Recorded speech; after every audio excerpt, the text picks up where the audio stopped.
Okay, so now, when we started the talking, initially you said the most important thing now is the water. Yeah. Is the water, and that is what people struggle with. Most farmers would like to depend on the normal rain as compared to building an irrigation system. But in your talking, you said more of the rain give diseases or gives. It's not like the rain gives diseases. Okay. I mean, they make space for disease. They make room for disease. Like okay, or they trigger. Exactly. So when humidity. Okay. It's cold when it's humid when it's raining and all of this. Yeah. And fungi and viral diseases are prevalent during those times. Okay. So if it's raining, you are sure to have those diseases. Your farm will be attacked. Exactly, by fungal or viral diseases. Okay. So why would I want to farm during the rainy season when I'll spend more money treating diseases? And even if I don't want to treat it, means that I have to be spraying, and we are trying to take ourselves away from chemicals. So it defeats the argument of trying to stay away from a lot of chemicals. Okay. So I prefer to farm during the dry season. During the rainy season, if I was rich, I'll go on vacation. You go on vacation? Summer vacation. So I'll start lifting weights, have 6 packs for the... Do you simplify an irrigation system in your garden? I don't get that. How, if you don't want to depend on the rain and you want to build an irrigation system, a simple one, or if you don't want to be doing more of the hard work of fetching water, climbing to the roof, or going to where your backyard, so if there's a simple way of making an irrigation system to irrigate your garden. This is my irrigation system. Okay. So just did a normal 2 drums, yes, or a drum. Oh, one drum is enough. So I keep one as my reservoir, and then I keep one as my irrigation tank where I pour my chemicals and all of those inside. Okay. So it rains here a lot, and gracefully we have the stop, so we collect rainwater. Okay. Now we collect rainwater. If we don't collect rainwater, we buy water from the tanks. Okay. But there's a particular guy from which I buy water all the time, because I've checked his pH and I've checked this EC.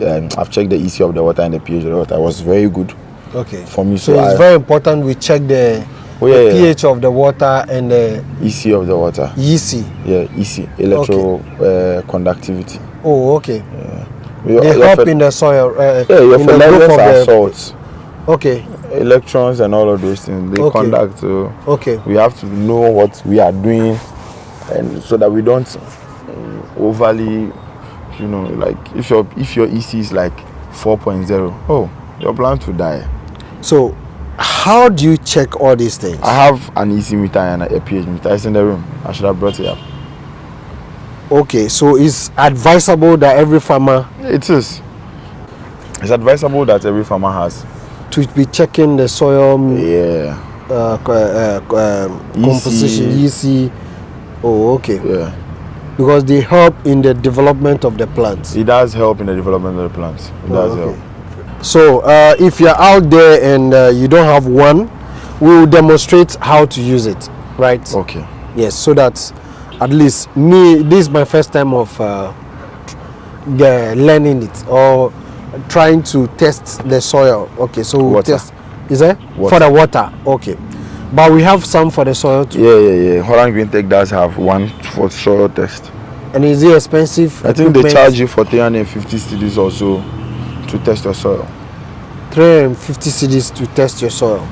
But if you have the equipment, you can do it yourself. If you do. But the equipment for the pH and the EC, you have to is it expensive to get? Expensive is relative. Okay, how easy accessible it is? Or if you go to Holland Green Tech, you can easily get it. I think Holland Green Tech is taking all the credit. No, so I would mention a shop that I know has it. Okay. If I know other shops had, I don't owe Holland Green Tech anything. Okay. Neither do they owe me anything. Okay. I just feel that if I get good products from, not necessarily good services in as much as it's okay. Okay. But if I get good products from Holland Green Tech, I would always say Holland Green Tech. Okay. Yes. I would always say Holland Green Tech. Okay. Yes. So this is an EC meter. Okay. And then this is a pH meter. Oh, okay. So you fetch the water and... Yeah, so like if the water is in the back, you want to do it right now? Oh yeah, you should bring it. There's water in it, right? Yeah. It's water inside this one too? Yeah. So bring the two. Okay. And bring the camera. Okay. So this is pipe water. Okay. And this is water that is been mixed with a fertilizer. Okay. Right. Okay.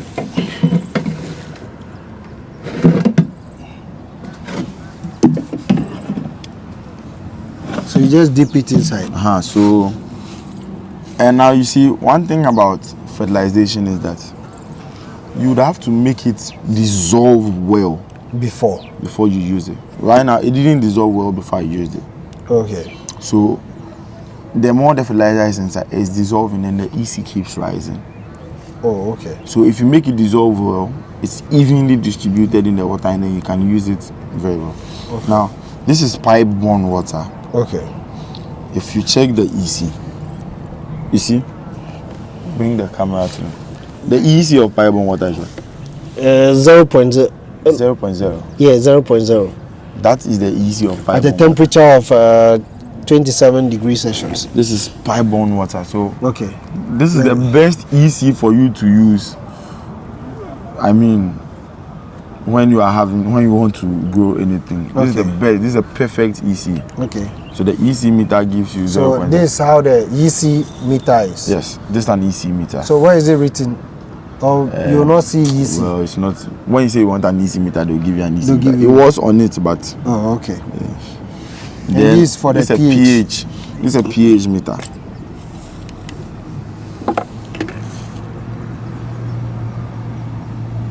So the pH of the, so you leave it in until like the reading stops. Oh, okay. Then that's the actual reading. It's 8.1 also. Okay. So the pH of the water is 8.1. Okay. Now that is basic. Okay. You understand?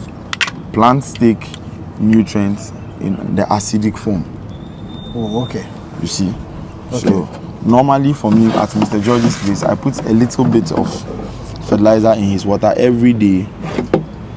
So you see now, when I place it inside, it's 6.3. 6.3. Okay, but now the it has come to 6.0. No, it's because I took it out of the water. Oh, okay. Can you see? You can see. Hold it for me like this so that I can hold the reading. Okay. I'm coming. You don't worry. I'll hold the reading.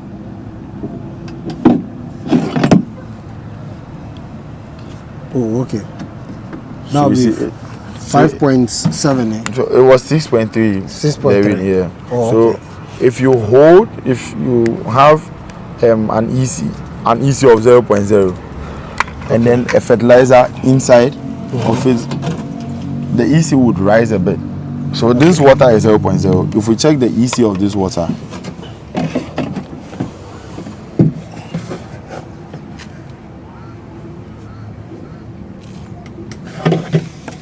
this is 1.5 EC. Oh, okay.